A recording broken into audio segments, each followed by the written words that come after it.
본 야고보서의 저자인 야고보 사도는 본문 12절에서 이렇게 말씀하고 있습니다.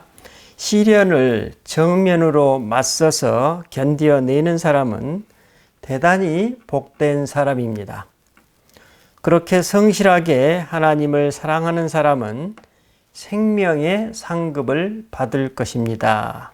라고 이 편지의 수신자들에게 권면하고 있습니다. 여기서 야고보 사도는 시련을 정면으로 맞서서 견뎌내는 사람이 곧 성실하게 하나님을 사랑하는 사람, 생명의 상급을 받을 사람이라고 주장하고 있습니다. 야고보 사도는 왜 시련을 정면으로 맞서 견뎌내는 사람이 복 있는 사람이요? 그 사람이 바로 성실하게 하나님을 사랑하는 사람이요, 또 생명의 상급을 받을 사람이라고 주장하고 있을까요? 우리는 인생을 살아가면서 원하건 원하지 않건 크고 작은 시련들을 경험하게 됩니다. 그런데 야고보 사도는 본 서신의 도입부 1장 2절에서 다음과 같이 권면합니다. 친구 여러분, 시련과 도전이 사방에서 여러분에게 닥쳐올 때 그것을 더할 나위 없는 선물로 여기십시오.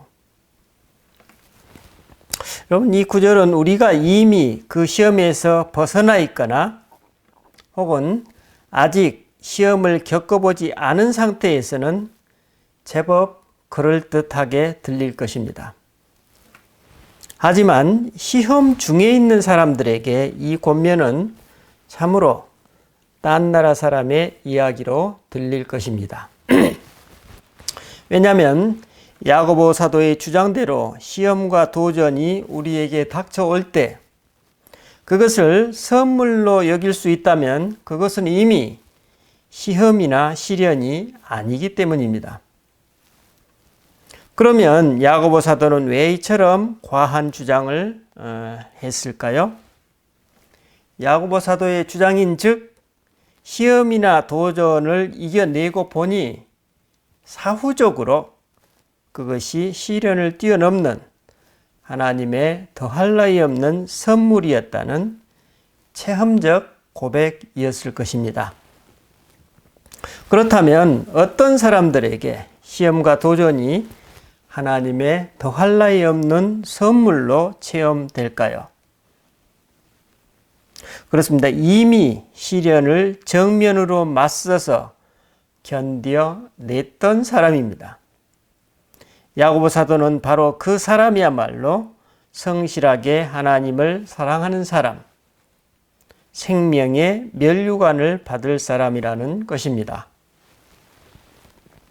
우리 모두는 인생길을 걸어가면서 다양한 시험과 도전을 직면하게 됩니다. 여기서 시험이라는 단어는 말 그대로 우리에게 두 가지의 성경적 의미로 해석할 수 있습니다. 첫째는 유혹의 의미를 가진, 영어로 temptation이라고 그러죠. 유혹이라는 의미이고, 두 번째로는 테스트 혹은 트라이얼이라고 하죠. 시험의 의미를 가진 단어로 해석이 됩니다. 즉, 유혹의 의미를 가진 시험은 악한 영의 영향으로서 우리로 하여금 악행을 하도록 이끄는 것을 말합니다.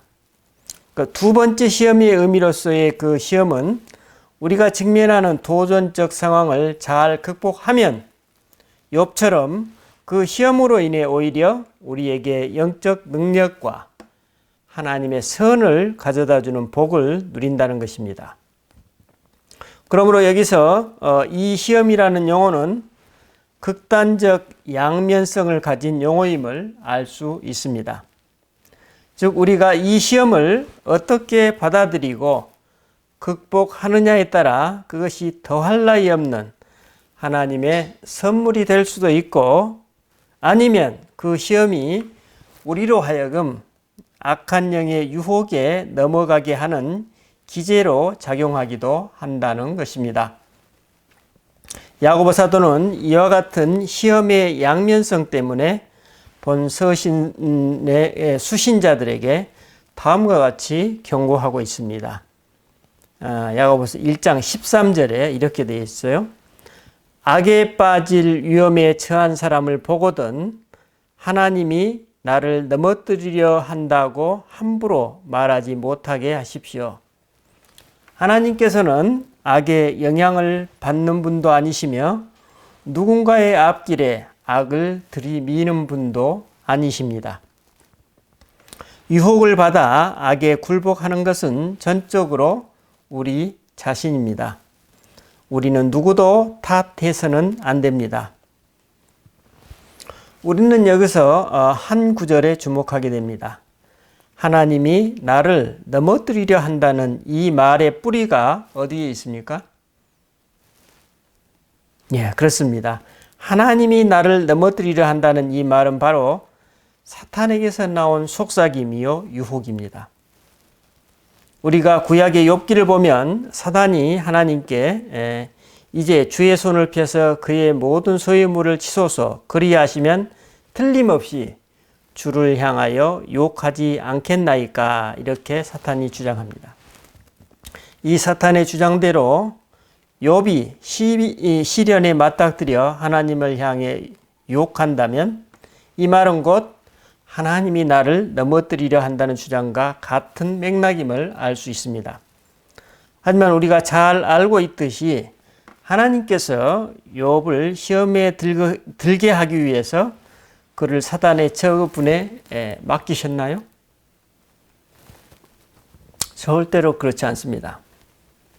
오히려 하나님의 뜻은 욥의 신앙과 믿음의 진정성이 어떠한지를 사단에게 증명해주고 확인시켜 주시겠다는 취지였음을 알 수 있습니다. 본문 야고보서 1장 13절 하반절에서 야고보 사도는 이렇게 말합니다. 하나님께서는 악에 영향받는 분도 아니시며 누군가의 앞길에 악을 들이미는 분도 아니십니다. 라고 선포하고 있습니다. 그렇다면 이제 시련을 겪고 있는 우리의 과제는 분명해집니다.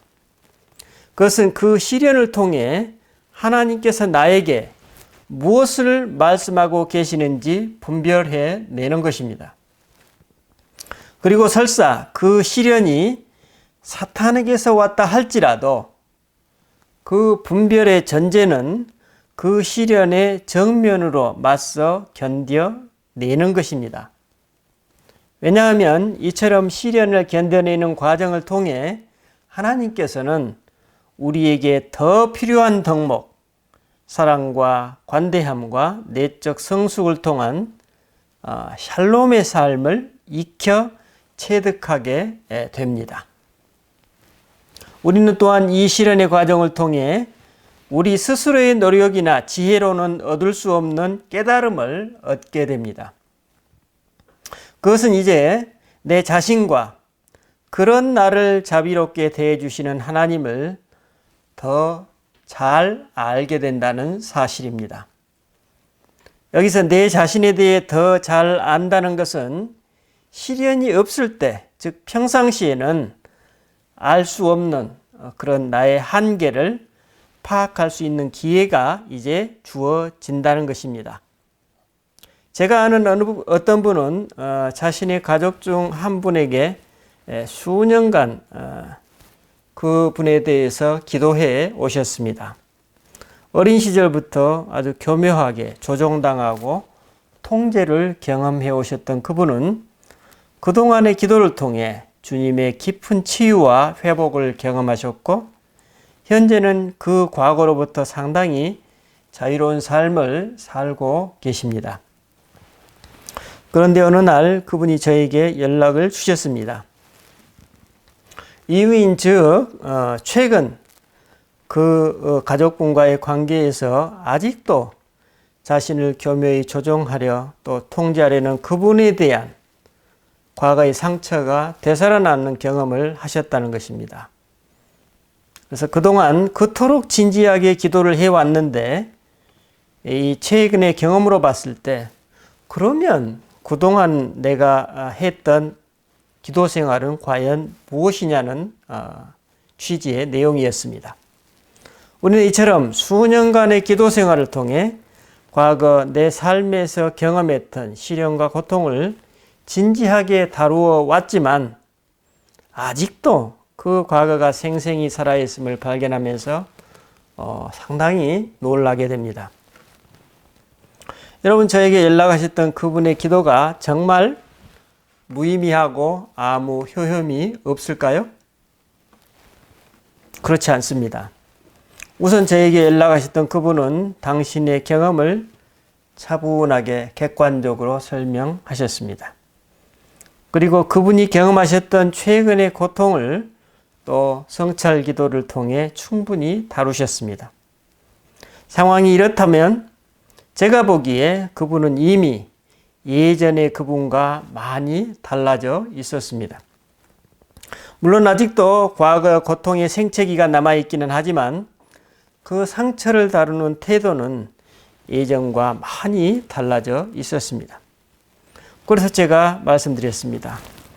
지금 성도님이 그처럼 반응하고 계시는 그 부분도 내 자신의 일부분입니다. 그런 나를 받아들이시는 게 어떻습니까? 그랬더니 그분도 저에게 목사님 저도 그렇게 생각했습니다. 단지 나의 그런 생각을 좀 확인하고 싶었습니다. 라고 응답하셨습니다. 여러분, 이분이 아직도 남아있는 그 생채기를 직면하면서 무엇을 느끼셨을까요? 아마도 그분은 그분의 그 가족뿐만 아니라 당신 자신에 대해서도 한없이 자비롭고 관대하신 하나님을 경험하셨을 것입니다. 그분에게 그 관계에서 오는 시련은 당신 자신과 하나님을 더 잘 알게 되는 기회가 된 것입니다. 즉, 인간으로서의 자기 한계와 그런 나에게 다함없는 사랑을 베푸시는 하나님을 체감하시게 되었을 것입니다. 여러분, 내가 하나님의 자비와 관대함을 체험해 보지 않고 어떻게 다른 사람을 자비롭고 관대하게 대할 수 있겠습니까? 내가 내 자신에 대한 인간적 이해 없이 내가 어떻게 세상 사람들을 이해할 수 있겠습니까? 바로 이런 맥락에서 본문 3절로 4절은 다음과 같이 말씀하고 있습니다. 여러분도 알다시피 시련을 겪을수록 여러분의 믿음 생활은 훤히 그 실체가 드러날 것입니다. 그러니 성급하게 시련에서 벗어나려고 하지 마십시오. 시련을 충분히 참고 견디십시오. 하지만 우리는 여기서 시련이 깊고 고통스러울수록 그 시련에서 더 빨리, 더 쉽게 벗어나고픈 유혹을 느끼게 됩니다. 그러나 시련을 직면하여 견뎌내고자 하기보다는 당장 그 시련에서 벗어나는 데 골몰한다면 어떤 일이 벌어지게 됩니까? 여러분, 악한 영은 우리에게 늘 손쉬운 해결책을 제시합니다. 그럴듯하고 적절한 대응책 같지만 그것은 사실상 악한 영의 유혹에 넘어가는 경우가 많습니다. 그리고 그 손쉬운 해결책의 바탕에는 분노와 안갚음하고자 하는 증오가 자리 잡고 있음을 알 수 있습니다. 야고보 사도는 우리가 바로 이런 순간에 그 시련의 정면으로 맞서 견디라고 권면하고 있습니다. 분노와 안갚음의 감정에 부화내동하지 말라는 것입니다. 그것은 하나님이 아니라 사탄이 우리를 집어삼키기에 좋은 상황이기 때문입니다. 본문은 이를 4절에서 다음과 같이 표현하고 있습니다. 성급하게 시련에서 벗어나려고 하지 마십시오. 시련을 충분히 참고 견디십시오. 그러면 여러분은 성숙하고 잘 다듬어진 사람, 어느 면으로 보나 부족함이 없는 사람이 될 것입니다. 사실 시련의 와중에 성급하게 시련에서 벗어나려고 하지 않으면서 그것을 충분하게 참고 견디려는 의지가 우리들 대부분에게는 거의 없습니다. 이는 의지의 문제 이전에 우리의 본능이기 때문입니다. 시련의 와중에 성급히 벗어나려 하지 않고 견뎌내는 것은 거의 불가능할 것입니다. 이는 단지 그 시련의 폭풍에서 벗어난 이후에야 할 수 있는 말입니다. 그러면 시련의 와중에 우리의 실상은 어떻습니까? 시련이 시련인 것은 우리의 힘과 노력만으로는 거기에서 벗어나기가 매우 어렵기 때문입니다. 우리에게 시련이 시련인 것은 그 시기에 우리는 그곳에서 벗어날 수도 없고 그 자리에서 주저앉아 버릴 수도 없으며 거기서 도망갈 수도 없기 때문입니다. 사실 우리는 그때 견뎌낼 수밖에 없습니다. 시련의 정면으로 맞서 견뎌내는 사람이 하나님을 성실하게 사랑하는 사람이고 생명의 상급, 즉 멸류관을 받을 사람인 것은 우리 자신이 선하고 우리가 아름다운 삶을 살기 때문이 아니라 단지 우리가 주저앉아 버리거나 도망가지 않고 끝까지 하나님을 붙들며 견뎌냈기 때문일 것입니다. 야고보 사도는 바로 이런 삶을 살아가는 성도들을 향해 다음과 같이 위로하고 있습니다.